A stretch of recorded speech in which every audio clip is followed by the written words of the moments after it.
I get discouraged for sure, and I will quit fighting at some point. And that point is when the first shovel of dirt hits the top of my box 6 feet down.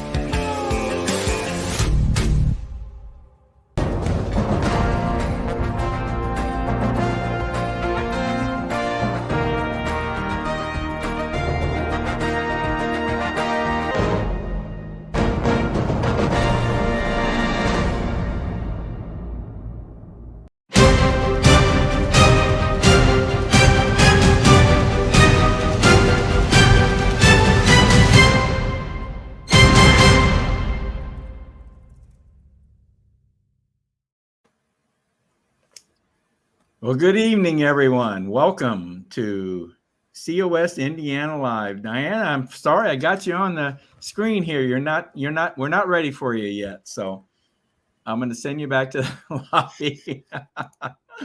We are just having all sorts of technical issues this evening, folks, and bear with us. We're trying to work our way through it. So let me bring on Diana is one of our guests that we have tonight, and I had her on the screen there before. Let me bring on Ken. Now that's your fault that I made that mistake. Yeah, it's all my fault. We'll get into that later. I'll tell you how we could have avoided that, but go ahead.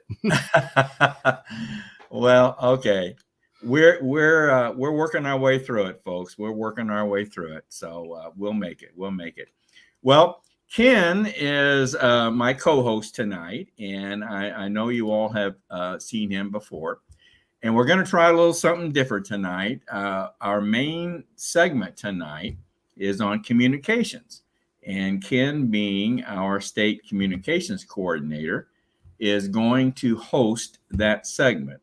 And I will take his place monitoring our comments and views from our viewers this evening. So if you are a viewer this evening, feel free to enter a comment or ask a question through the chat section, and we'll do our best to try and recognize what you're inputting. So when we get to that segment, which will be the very first segment, and we'll talk about the issues that we've had around that when we get to it. But in the meantime, then when we get to that segment, Ken will take over and I'll take his place. So, Ken, we're on broadcast number 215 tonight, and this is number 80 for you. So, yeah, and you should have added a number 1 for you as co-host. 215/1. Yeah, there you go. There you go. That's a good point. That's a good point. Ken, I want to let's take 1 minute. Now we're going to talk about this more a little later on in the broadcast, but right now, why don't you go ahead and put up our QR code and just very briefly mention to everyone what this is all about. Okay. Yeah. What we're doing is we're going to flash this up here. We're going to add that up. That is a QR code, which if people have tuned in long ago and remember that we used to use a QR code for our Slido questions and such, our quizzes, we are introducing another QR code, which you can take your phone and basically scan that QR code. And what we're looking to do with this is be able to add a subscription feature. So we would like our viewers, whether you're old timers or whether you're new, and hopefully the newer ones all the more important, but that you'll scan that QR code, and that gives you a chance to input your name and an email address. And what that will do is get you subscribed to COS Indiana Live, whereby you'll receive upcoming program notices. You'll receive a subscription to our newsletter. If you aren't already getting it, you'll get a free subscription to our newsletter. And we may throw in some history on Dale, even to get you all the more familiar with his background and where he came from. So we'll add some goodies along the way. But this QR code will get you to a little segment where you can put in your name and email address, and that'll get you subscribed. And of course, we still want you to like and follow us. But okay. This will go down. We'll take this down, and when we do, there'll be a little QR code that we'll put up in the corner. So the QR code will be available throughout the program. But this is the big segment. We'll talk about this again a little later on. So Ken, why don't you go ahead and can you put that little I can do that. Logo up there. So it's up there in the corner, and it's a little dark on our background, but that should help anyway. I mean, you should still be able to get that with your camera. Okay. All right. Gee, we didn't think about that, did we? Well, unless we could place that logo down in the bottom corner, where that would be better, wouldn't it? Yeah. But I think you can still pick that up. All right. All right. Well, listen, I want to let me show you who we have lined up this evening as guests. We've already one of our guests this evening. We've had. We're not going to be able to have her, and that's Robin Riddell, State Communications Coordinator from Michigan. We were running into technical difficulties with her connection, so she's not going to be able to join us tonight. But we do have Diana Tellis, the State Communications Coordinator from Ohio. And so Diana and Ken, our State Communications Coordinator for Indiana, will discuss the topic for this first segment, which is social media.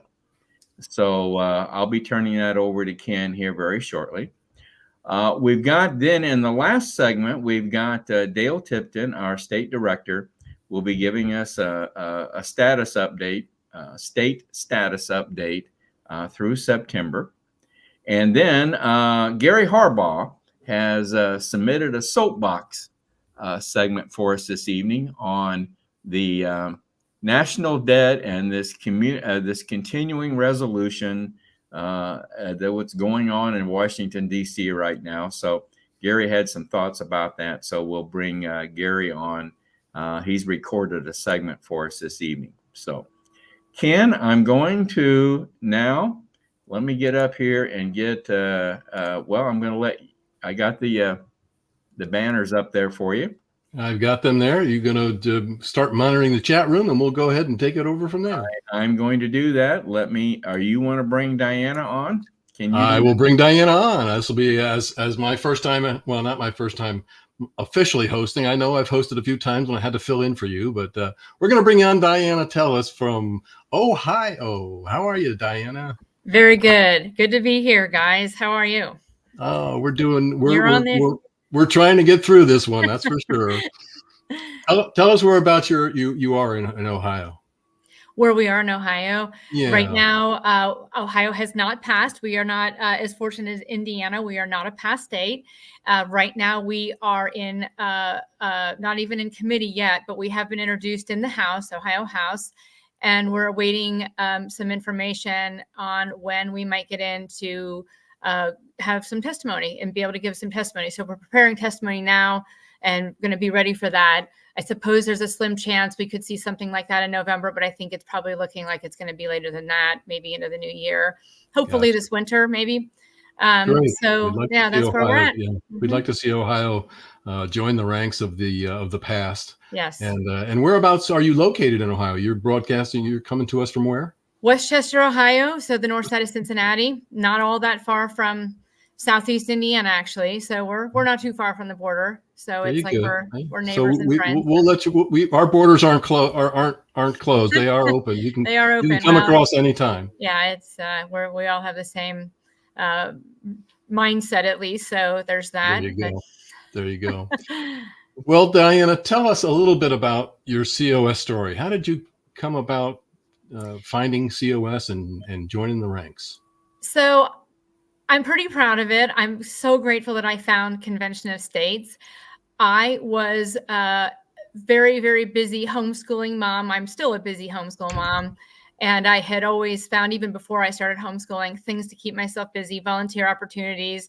A lot of leadership roles popped up along the way. I did them mainly in part because it was the right thing to do, and also because I needed something to do. I sat outside, and I remember right where I was in 2020, looking out at my yard, listening to the news, looking at what was going on in my neighborhood and in my household in COVID, and we were stuck.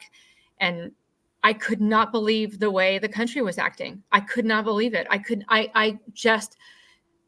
knew what I had a worldview, right? And I was sharing my worldview with my kids, and but I just thought there was more of me out there that wouldn't, that maybe felt so. I was not cavalier about freedom, right? And I felt like what I was seeing were people who were sort of taking freedom for granted and not quite understanding. Tell Americans the truth, we decide. And here we are.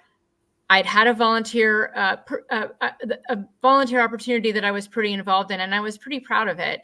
And it had come to a halt, actually. So it was pretty easy to say, I'm going to be done with this. And I went and I signed. I saw an ad actually on Facebook, and I looked at that ad, and it was a Shapiro ad, actually caught my attention. I don't even know what caught my attention about the verbiage or what. And I took a closer look, read it, and thought, man, this is what could really work. This is a real thing. And it's there in the Constitution, Article 5. And I showed my husband, and he said that could work. And so I went all in. I became a district captain. I was vetted by a gentleman who was wanting to move on and do something else in the organization. He came, vetted me, had a few conversations. I became a district captain. And in time, they realized I could write. I was asked to, give a report on something, and writing was actually my forte. I came from a marketing background, had done a lot of writing. And so a lot has happened since those days, but I slowly moved my way into a communications role, and there was a leadership role that needed to be filled, and I filled it, and that's how it is. So I'm still as eager about this movement as I was when I first started. I am grateful that I feel like my skill set is in a good place with comms. We need writers, we need editors, we need things to look good, and we need messaging, and we need good messaging. And I do have some ideas on that. So I'm feeling really lucky to be here, and lucky to have amazing people to work with that helped me get here. I had to be kind of shown the way. It wasn't that easy stepping in and understanding what do they need out here? How big is this organization, and what does all this look like? And you need to learn that. And I learned it. And my state director, he was not state director then. He was a regional captain, Bill Scott, kind of pulled me along and said, okay, we need to do this. What do you think? And I'd say, all right. And I'd do it. And the more I got involved and the more I did, the more I learned. But I did need to be shown, honestly. So is that how you ended up becoming an SCC, or a state communications coordinator? You kind of slid your way into that role? No, the funny thing about that was a woman that was grassroots, Heidi Workman, was SCC. She was named SCC. And I don't think we had one when I joined. And I didn't know there was a such thing when I joined. And I heard that it was sort of by accident that she accidentally made me media liaison. So I was like, all right, I'll be the media liaison. And I did that for a while. I still do it, actually, because there isn't anybody else doing that. So I do that as well. And when there was some movement, we had an SCC not that long ago. He moved on, and I stepped in, and, I have a different vision than even a year ago, really, for what I think comms needs to be doing. So it is the right time for me. And I do need to build a team. That is one thing that I am in dire need of, is a team. We just had a lot of changes, but yeah. So for those that maybe who are not familiar or not part of COS at this point, people may be looking in for the first time, and tell us briefly what a state communications coordinator does. Obviously, you're doing a lot of those different roles right now because there's nobody to fill them all. But as a state communications coordinator, what would you say is your basic role? My basic role right now, well, a lot comes through comms, right? It reminds me of when I was in marketing. Before I had kids, I was a marketing generalist, really, and a lot of really fun things came through marketing. It just landed there because it kind of was this sort of, it was just the department where things landed.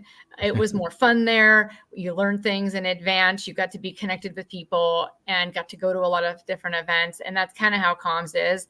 So it's my job to get the word out in Ohio. Like, we need to get the word out. I could go 2-3 doors up from my house right now and knock on a door, and somebody still doesn't know what COS is, despite my signs, despite our knocking on doors and leaving brochures and things. People don't know.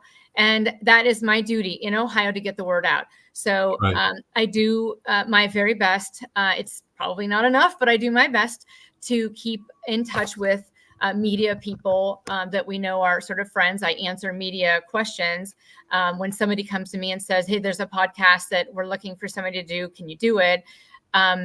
I'm the one that would step in and organize that. And I've learned that we need to, when there is an interest in COS, you have to keep generating that, or keep working on it. Because even if somebody says to you, hey, we want you on we're willing to have you on the show, it takes like about 100 calls to actually get on the show. So I have to stay on that.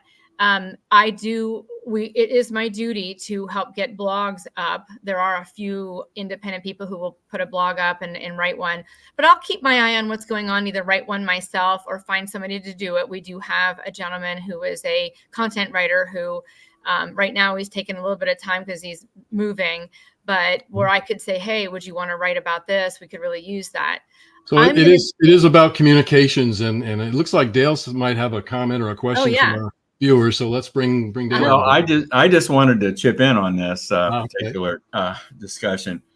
I'm an old guy. I remember when there were only like 3 television networks that we had to choose from, and today it's a multitude of choices. And the messaging, I've just become more and more aware of this here recently. The messaging is so very important in our society anymore, and there are so many different ways people can get the message. Like I said, back when I was a kid, there were only 3 networks. Now, my goodness, there's all sorts of sources available. And so that really brings us to one of the main topics we wanted to talk about tonight, right. And that is a specific segment of being a social communications coordinator is dealing with social media. So I guess my question to you, Diana, is social media broken? No, it's not broken. I think it is very much alive. I think most Americans are getting their news on social media. They know, and they probably still trust it because it's easier. It's probably easier than subscribing. Now, a lot of things are subscriber based, and social media is not. I think we're more segmented. You've got younger people that are probably on different platforms than what older people are on. But it's certainly not broken. And I would say we would be remiss. I mean, the COS national folks are telling us that Facebook is where it's at least for our message. I want to go all over. I still need to branch out into other platforms for sure, and also try and get to the younger folks in different places. So I could use help. There. We need to be breaking into that for sure. The message. I'll let you go. Go ahead. I was going to say, and maybe broken maybe it's not completely broken, but it could be. It could be better. And I guess what I'm driving at there is, how if you had a way of making social media a way for people to improve on it, would you say that maybe advising a better way to research? I mean, I guess the problem I see is the fake news, or the censorship that's involved with social media, and we'll get into that with our next question, I get. But right. I guess my question to you is: do you see a way that we could actually improve it? It's not broken, and it's needed. I understand that, but is there a better way to make it so that people? I mean, at this point, I think what I'm getting at is with censorship and what have you, people are only getting one side of a message. I guess that's what I'm driving at. Would you agree with that? Yeah. we do know from looking at, statistics, like we can see what certain posts will do. And I know on Facebook, for example, this is an interesting thing because I've seen this on other media personalities where they'll just type out a message and that's all it says is a message with just a colored background on Facebook. And it's not a meme. It's just they type this out and it looks so sort of almost haphazard or simple. And that actually right now, that will get more traction on Facebook. That doesn't mean tomorrow they won't change the way they're handling these types of posts. But that type of post does better for COS than these created memes that are really just beautifully done and are done by an artist. So, I mean, the key there would be to find out, what's propagating, what we can propagate out there. But there's other things like I've simplified a message based on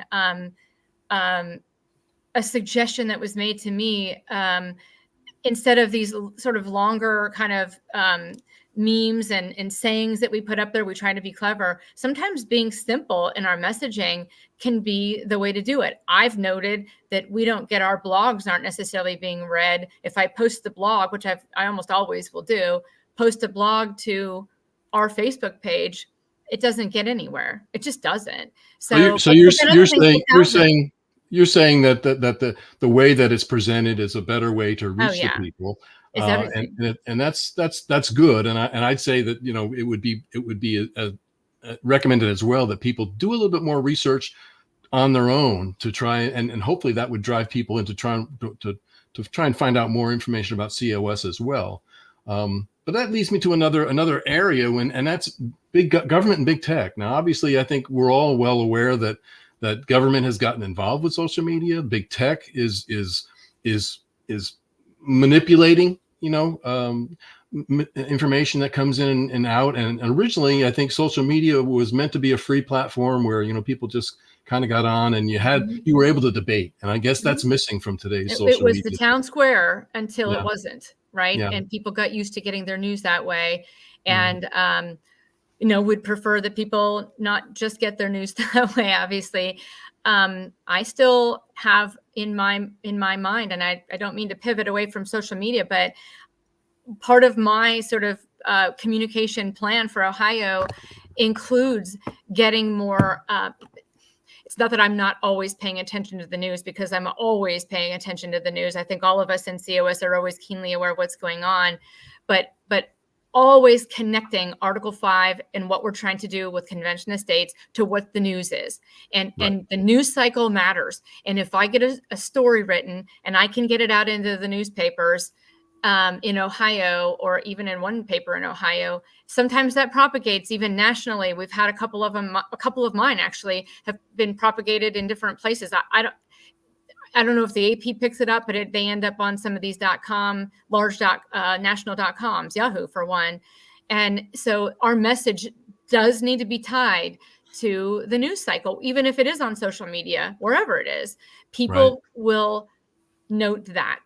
And in the newspapers, when they're posting that op-ed, for example, if it's relative to the news, if it relates to the news, then it's more likely to get put in there. And it matters. It does matter. We are a long drawn out. This is a long effort here. Okay. It's going to take us a while. We've been doing this 10 years. So our news isn't as newsworthy, right? Because it's a long drawn out thing. If I send a media release or we're out here doing our thing. Okay. There's not a lot of big news items that are attached to our movement. But when it addresses, when something we're doing ties in strongly with the news cycle, that's a big deal. That's a big deal. That's how we get the word out. So that's great. I mean, and again, we have to continue to put the word out. One of the things I think we're seeing today, and that is people are becoming fearful of speaking out. Yeah. So that brings up a fear factor. Would you agree that that's a problem today? I mean, people are hesitant. They may see a post and they won't like or follow or share or comment because they're afraid of either being censored or put in jail, whatever it is. Right. Sure. So there's a fear factor.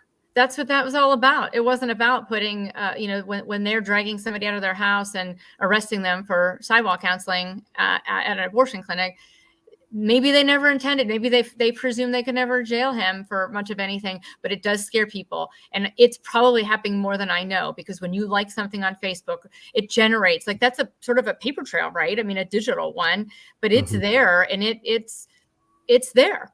I even had somebody that I knew to have signed our petition in Ohio, who was a neighbor. It was a friend of one of my kids. And we were looking for strategic places to put Convention of States signs. And I called her, and she wouldn't do it. And she even works the polls, and she wouldn't do it. So she doesn't want her neighbors, to know has a political, although was working the polls, and she was clearly one-sided, but she didn't want the sign up. And I can appreciate that. But quite frankly, at this point in our world, I mean, things are not looking too good. And I'm far more afraid of what's going on in the world than I am. I mean, the bad guys aren't very discerning. They don't care who you are, what you've done. They don't care. And I know you mentioned when we talked about this earlier that one of the things that you really enjoyed about getting involved with COS was the fact that you found the group of people here at COS to be a place where you actually felt free, and there was no fear factor, because you found people that had the same thoughts and the same ideas and could talk about them. Even if you had, I've run into some people at COS that aren't straight line COS people. I mean, they have different ideas too, but we can talk about them and debate it. And you do feel a different type of association. Do you have any ideas on, when you found that out, how you felt? I found it out when I started working these parades and a show, and little by little, I sort of fell for these people that were around me.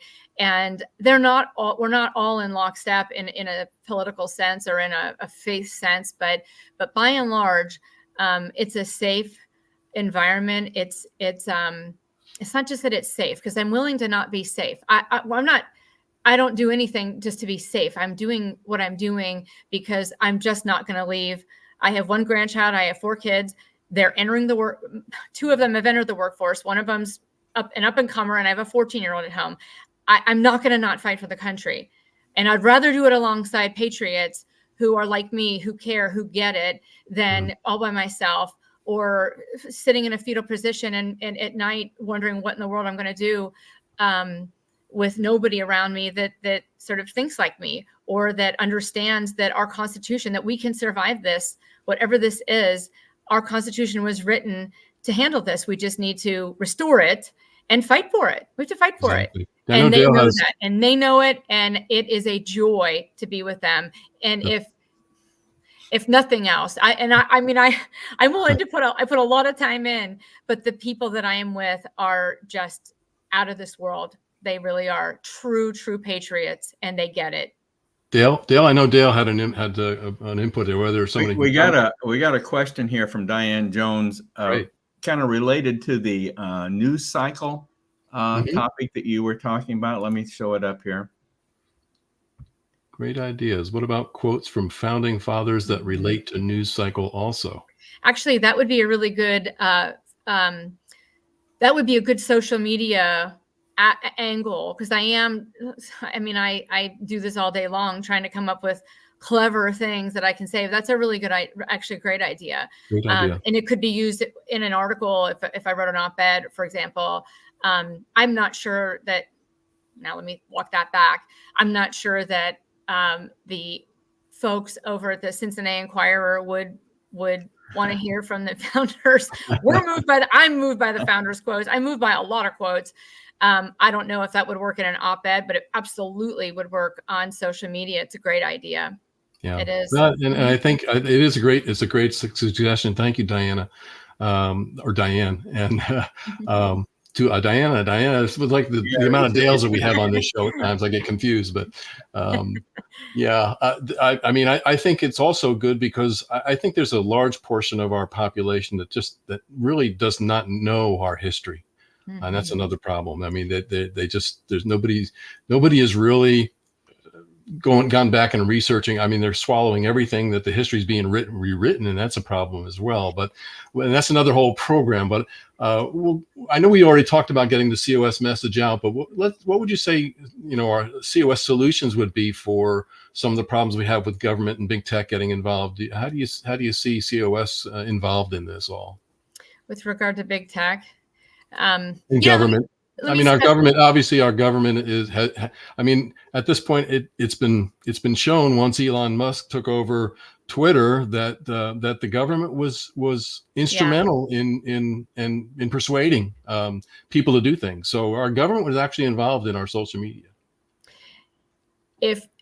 If we, in an Article 5 convention of the states, with the kind of amendments that we are looking to see ratified, and we decentralize the federal government, I'd like to remind them as well that their duty is defense, that we need to defend this country, which they are clearly not doing based on what's going on the border. And if what happened in Israel isn't a lesson, that is their job, their main job. So I'd like to remind them of that when we pass our amendments, but we decentralize the federal government and we put them in their place. It is none of their business to be involved with matter of fact, I even wonder sometimes, like NPR, why do they pay for NPR? Yeah. Why does the government pay for that? That's like a good point. It's Pravda. Good point. Yeah. Like, it doesn't make any sense to me. And people think it's like neutral. I know people who think that's like sort of a neutral platform. No, it's not. It's not a neutral. It looks like one because it's public and it's sort of got that really generic. Got that nice sounding flavor to it, right? A friend of mine said they're lulling us. They're sort of lulling you into like feeling comfortable, I guess. But I agree. No, that's we. So I guess I guess it really fits in with the one point that COS is making, and that's federal overreach, because at this point, that is a perfect case of federal overreach. But if we can promote federalism, which is another point I like to make all the time. I really think that federalism, it's a tougher message for us to get across in a social media post, for example. But what it does is it rebalances, it recalibrates that balance between local, state, federal powers, government, that it's shared, and it's not balanced right now. We rebalance that. Then I would think that would be another avenue for us to get our free speech back and fight. It's a way to fight for it. Well, our segment is running short of time. I know we could probably spend another whole half hour on this, maybe even longer. But let's just briefly, if you could tell us a little bit about social media warriors training and roles. I mean, there might be people out there that are saying, this sounds good. I'd like to maybe join a COS and be a social media warrior. Could you tell us a little bit about maybe what a warrior is and the training and the role of social media? Yeah, sure, I can. So that role, as COS does, and I was going to say this earlier, Convention of States has put me in roles where I'm learning about the Constitution, right? So they give us those tools, and they give us plenty of tools for any one of the roles that can be filled in Convention of States. There are videos that you watch. They're very helpful. I probably should go back and, now that I'm in the role I'm in, is review some of them. Quite frankly, I need to do that. But there is a good training regimen for anybody who's looking to do the social media role. And I like these roles because I end up feeling really distracted by this, and I've got this, and I've got this. And if I've got a social media warrior that is fully dedicated to social media, and maybe a couple of them, maybe somebody's more of an expert at, maybe a younger person would step up and do Instagram, for example, and a person closer to my age is apparently where the folks on Facebook aren't as young anymore. Areas of expertise. Yeah. And then you have, I would, I don't know what Indiana has in place, but those roles are dedicated so that when we need to have some action on there, or when we need to plan ahead. I know Robin Riddell, who was not on the call tonight, she plans ahead for her social media posts, very strategic. And I admire that. She can talk about that another day, but we can do that and do it really, really well. And that training and I mean, Ohio just needs somebody in that role. If there's anybody in Ohio on, I don't know if we have all Indiana people online or not, but hopefully not. It's a super important role to play. And you can do that from your house. It doesn't, you're going to do well to get to know your people in your house district and people in your region. because it's a special thing to do. You need to be involved. You learn a lot by getting yourself out there, but you could take on a role where you're strictly social media, and definitely would be trained for that. Well, we call those people frontline people because they are instrumental in getting the news that their social media posts are shareable. They can reach friends, they can reach family. So Right. It's a very important role, and we call them frontline people because they are on the front line getting that message out. So I mean, Robin? it's exponential, right? I mean, if you get a social media post that does really, really well, and Sure. it's got our logo on it, right, and it's got a link, then you've done something really big. That's why I'm here. I saw it on social media. Well, and part of that training is to know all about COS. So when they do share it and they get questions, they can answer them and send them onto the website to either get involved or sign the petition, whatever it might be. But Diana, we've kind of run out of time. I know we want to try and keep the program running along. So I really do appreciate you coming on. Hopefully we can get Robin back and maybe the two of you back on again sometime so we can continue and delve deeper into social media. But we do wish you the best in continuing your role there in Ohio, and any way that we can help, and hopefully we get some people driven over your way to join ranks. Yep. Thank you, Diana. Thanks so much, gentlemen. It was fun. All right, we'll talk to you. Well, Dale, good job, Ken. I don't know whether we could have fit both her and Robin in the same segment. Good job. Appreciate Diana really stepping up there and helping us get through that segment. So it's a big category. You did a good job. Good job. Well, Ken, I'm gonna let's go on to now the soapbox with Gary Harbaugh, and after the soapbox, let's take a little time and talk about the QR code again. Okay. Gotcha. Yep. And you're right. We got to do something about this logo. I could probably make it in white next time, knowing that the background doesn't quite fit on there really well. It's a little dark. We learn as we go here, folks. A lot of we'll bring it back up. So if you get your phones ready after the soapbox, you want to scan that code to subscribe to COS Indiana Live. We'll let you do it then. All right. Let's bring Gary on here. Sounds good. Hi, my name is Gary Harbaugh. I'm a volunteer with Convention of States here in Indiana. I want to share with you my point of view about the recently passed continuing resolution. First of all, it's not really a continuing resolution. They like to call it that. I think it sounds nice to say, we've all gotten together and resolved to continue spending. But really, it's a continuing appropriation, and it's an appropriation of money we don't have. And they tell us, boy, we have to do this. We have to keep the government open. And I just want to give you some words from one of the mainstream media sources and how they described a potential shutdown. They described it as a shutdown that would have triggered a calamitous domino effect on the American public and economy. Imagine that, a calamitous effect. The truth is they want you scared of a government shutdown. I think what they really fear, and they do all this fear-mongering because they don't want you to find out that if the government were really to shut down for 6 months or a year, we might not really miss anything. We might find out that non-essential really means unnecessary. This goes on because of fear-mongering by our government that somehow people are made fearful that we can't have controls on spending. We can't have a government shutdown. It's a complex problem, but it really comes down to this. There is no external discipline on Congress to require them to control spending.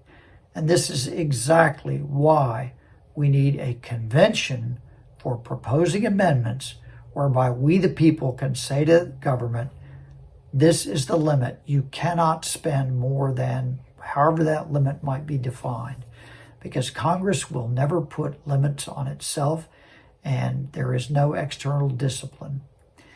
Ladies and gentlemen, that's my point of view, and I hope you will join me in supporting a convention of states for proposing amendments to the Constitution.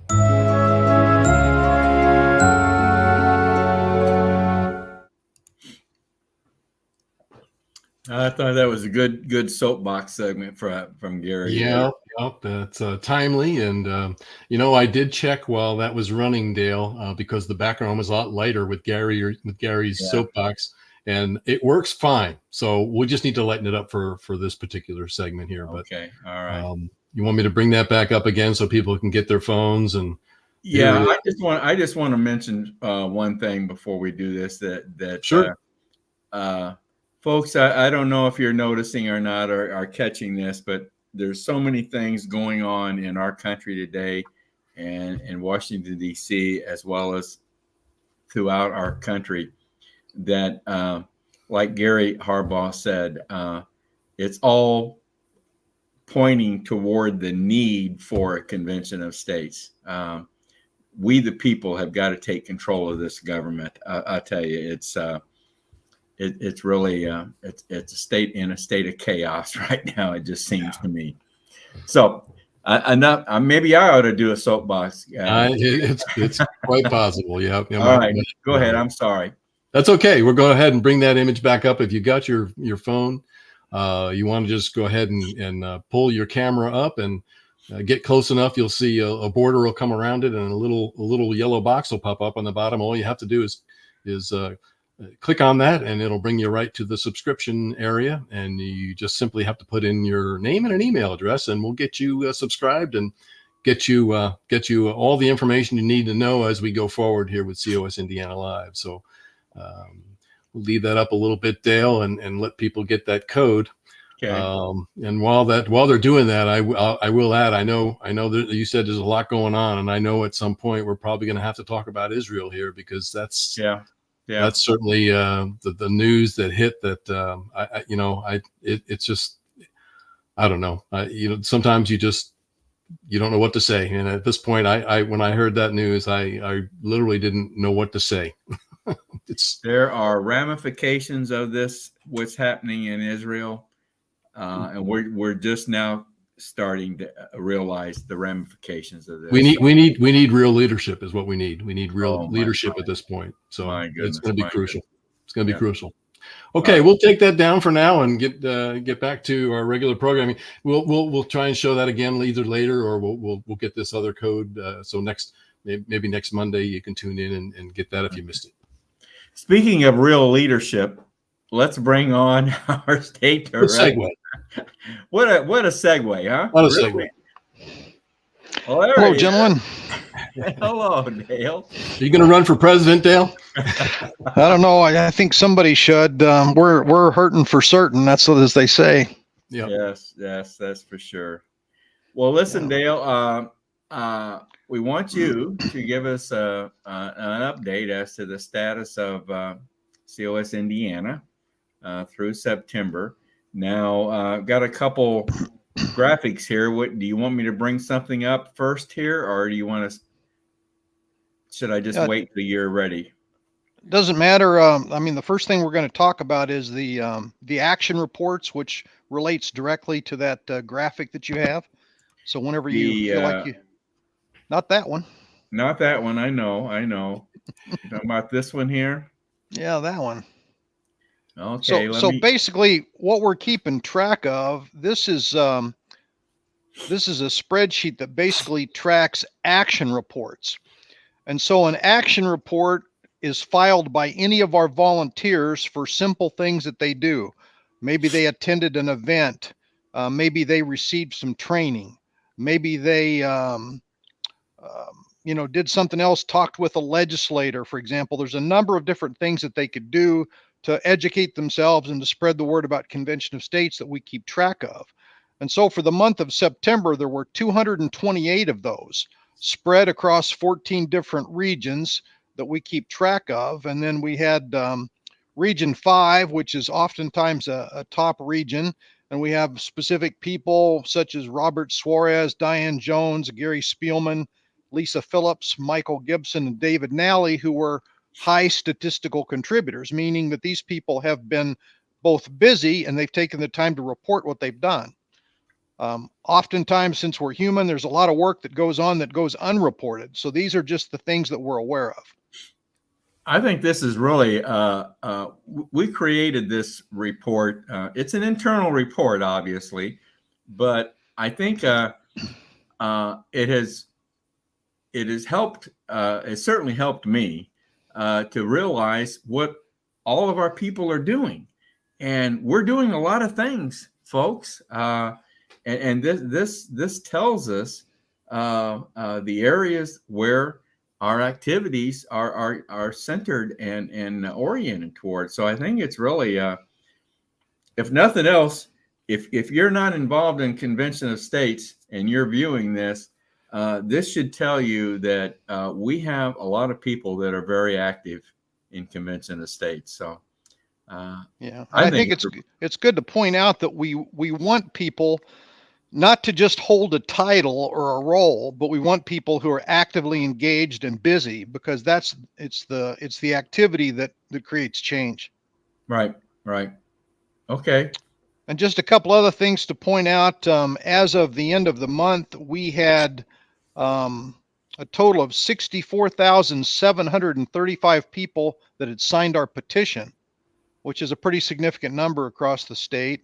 And then we had 68,633 total supporters. Both of those numbers up, a little over 400.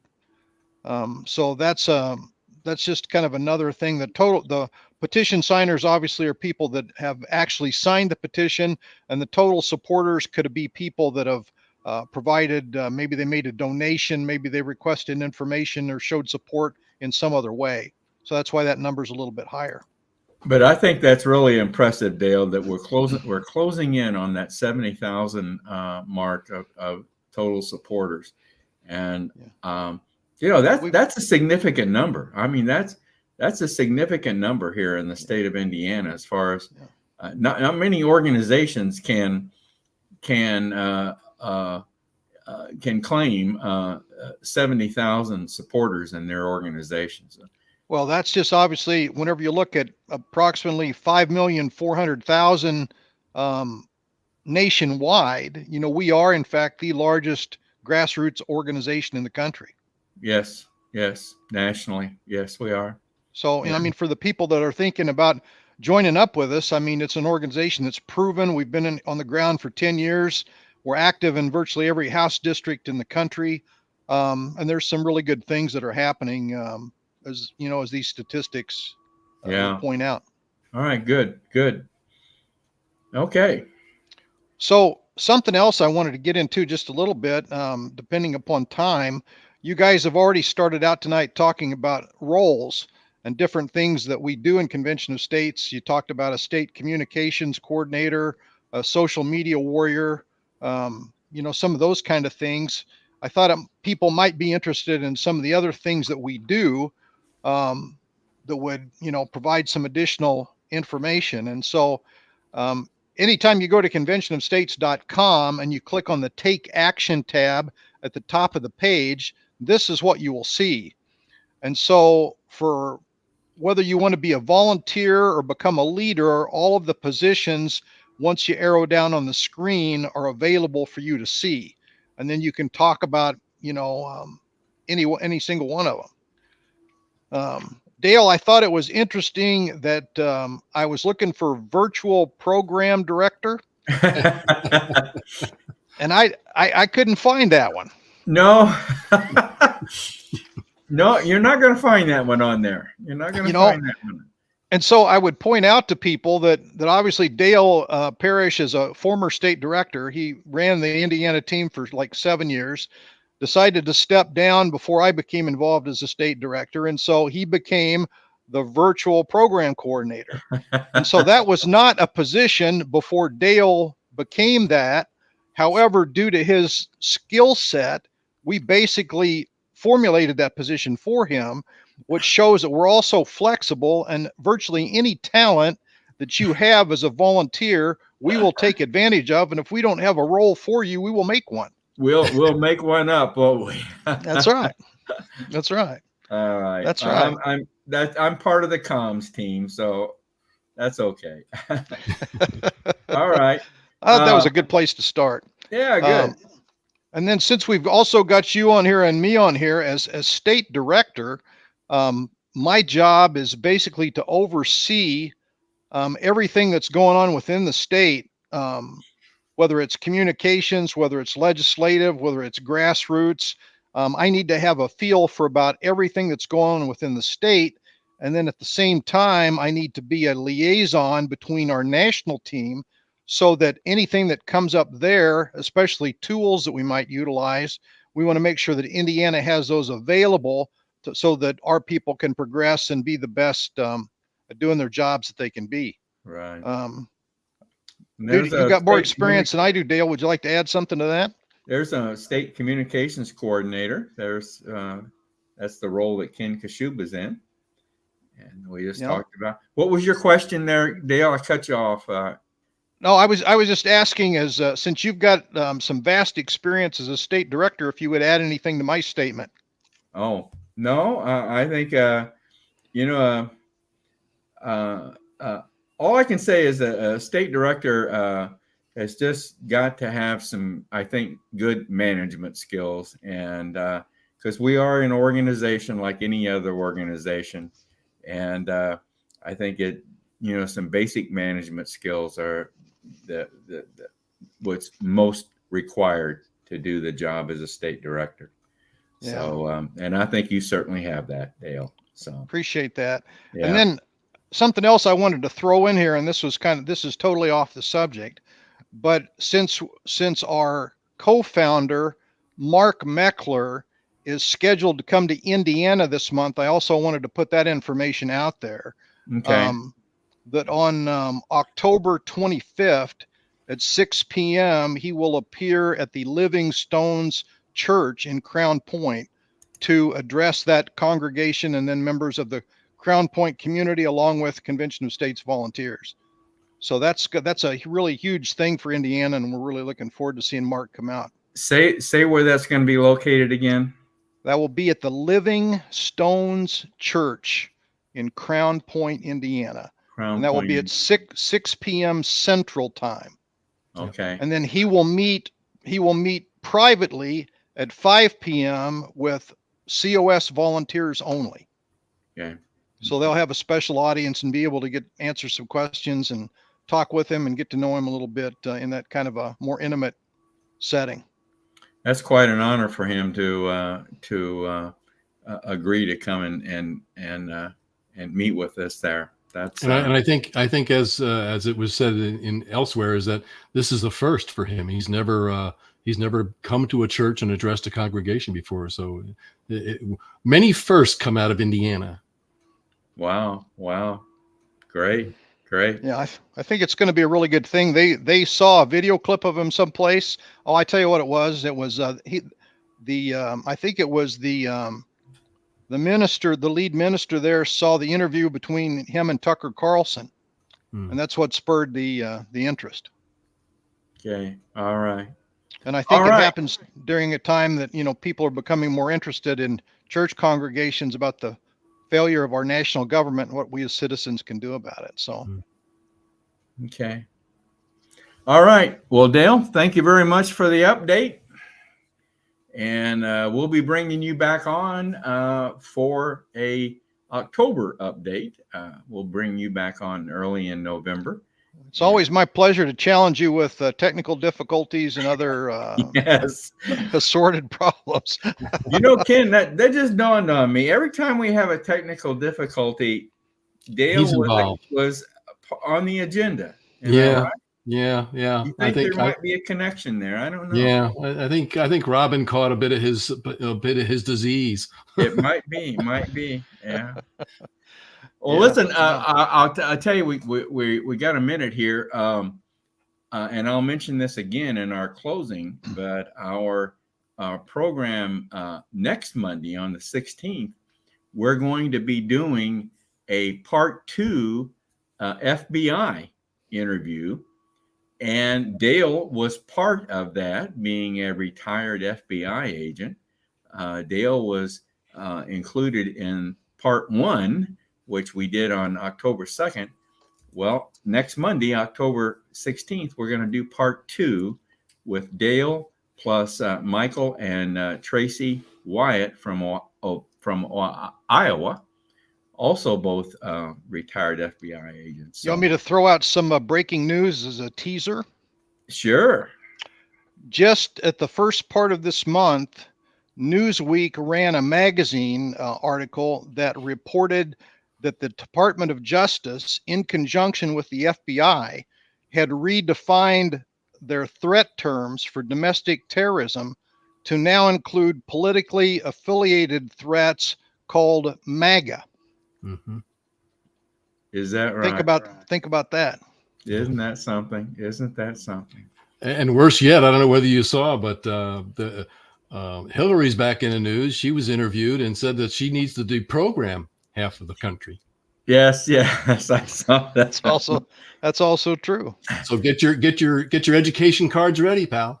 And although we can laugh about it, it's far more serious than. That's true. We make light of it, but boy, she keeps hammering it home, from deplorable to deprogramming. Part 2 is going to be interesting then, isn't it? It certainly will be. All right. Thanks, Dale. Have a good evening. Yep. Thank you, guys. Bye, bud. All right, Ken. Well, Ken, I think it's time to kind of wrap things up here for this evening. You wanna take another minute and on the QR code? Sure, we might as well, being that we are running a tight ship tonight. So we'll go ahead and throw this up one more time. I know it appeared a couple times during the different segments there when it was lighter background. So if you missed it and you want to subscribe, get in early, because we might even be able to have Dale send you like an autographed picture or something. But we should have come up with something for the early subscribers. But if you are an early subscriber to COS Indiana Live, you will get some interesting information headed your way. So get your cameras out and your smartphones, take that QR code and subscribe today, and be sure and share it. Share and likes are important to our programming and to our continued success. So we do appreciate all our viewers, and we want to bring on new people and get more people involved. So scan the code, become a subscriber, and you can proudly say, I don't know, we'll have to work on that for next week, Dale. What we might do for the early subscribers. Yes. Say the first 50 early subscribers, we'll have to do something to it. That's a good idea. Good idea. Yes. So get that camera out, get that code, and get yourself into the subscription base, because this is a first. We've tried other things before, but this is a first to become a subscriber. So hit the code, put in your name, email address, you'll be good to go. All right. Thanks, Ken. Yeah. All right. Well, let's. We just discussed what was going to be happening on our next broadcast, FBI Part 2. So we won't go over that again. But I also hope to get Gary Harbaugh to give us another update on the national debt situation and this continuing resolution. And what's going on in the House of Representatives. So we'll get Gary to stay on top of that situation. Okay. Yep. Then our next roundtable is coming up on October 23rd. And as you know, every fourth Monday of the month, we change the format of our broadcast and we go to a roundtable discussion. And the topic for this roundtable is the 30-30 plan. Do you know what the 30-30 plan is, Ken? I didn't know until I did a little research. Yeah, I was not privy to the early conversation on this, so I'll have to do some research on the 30-30 plan. Well, it's part of the climate change discussion. Okay. And the government. Oh, this is a Biden thing. The government wants to set aside 30% of the land in this country. Set it aside. Yeah. By 2030, I think by 2030, I think is what the other 30 meant. He's already done some interesting things, and I know we don't have time to get into it tonight, but he did some interesting things out at the Grand Canyon not too long ago, where he literally took his pen and made some of our land not available to our public anymore. So Yeah. Yes. I don't know, Dale. You know, again, this comes back. I know Diana and talked about this when we were on, but this is where people need to do a little deeper dive. They just can't take the first thing that comes across social media, take it for, you know, what it is. Do some more research, because in my mind, if you do a little deeper research, the truth will always come to the top. It always seems to come to the top. Sometimes it takes a long time, but it does always seem to come to the top, doesn't it? It might be hard to swallow, but you know what? Yes. I'd rather fly by the truth than any other thing that's out there today. It's just That's for sure. It's just we have to start digging deeper. Yep. Well, folks, let me leave you with our email address. If there's any comment, question, anything about our live stream tonight that comes to mind, and you want to send that to us, send it to our email address, raiseyourvoicecos@gmail.com. That's raiseyourvoicecos@gmail.com. So, Ken, I think that is going to be a wrap for tonight. We're going to close out with a really great Mark Meckler video, and called "I'll Quit Fighting," and then that'll be it. So we'll close with this video, and Ken and I will sign off right now. So. Yep. I want to thank, once again, I want to thank Diana for her time tonight, as well as Dale Tipton. So, and we'll get Robin back. We'll get her back on here. Yes. But she has a lot of good input. Does, yeah. All right. So we'll see you. Good night, Ken. Good night, guys. I struggle to empathize with people who would give up. It doesn't make sense to me. Sam Adams said, for those of you who prefer safety and security over liberty, over the animating fight for liberty, I hope that you enjoy licking the hands that feed you. May your chains rest lightly upon you, and may posterity forget that you are our countrymen. Like, do you understand that your kids and you are sentencing your kids and your grandkids and your friends' kids and your neighbors' kids to a lifetime of slavery and servitude, literally, of fear, of living in the darkness? But never, ever, never, never, never give up. George Washington lost the majority of his battles that he fought in the American Revolution. If you read his writings, if you read the letters where he was writing to Congress asking for money and troops, he was saying, we're losing. I don't have the troops I need. I don't have the supplies I need. Did he quit? What about the guys on the beach at Normandy? Like, what did they do? Did they just quit? Oh, there's, a lot of guys are dying around me. It's really bad. It looks really dismal. Those cliffs are huge. Machine gun fire raining down on us. And it's too hard. We should just quit. Thank God those people didn't quit. If they had, where would we be? I get discouraged, for sure. And I will quit fighting at some point. And that point is when the first shovel of dirt hits the top of my box 6 feet down.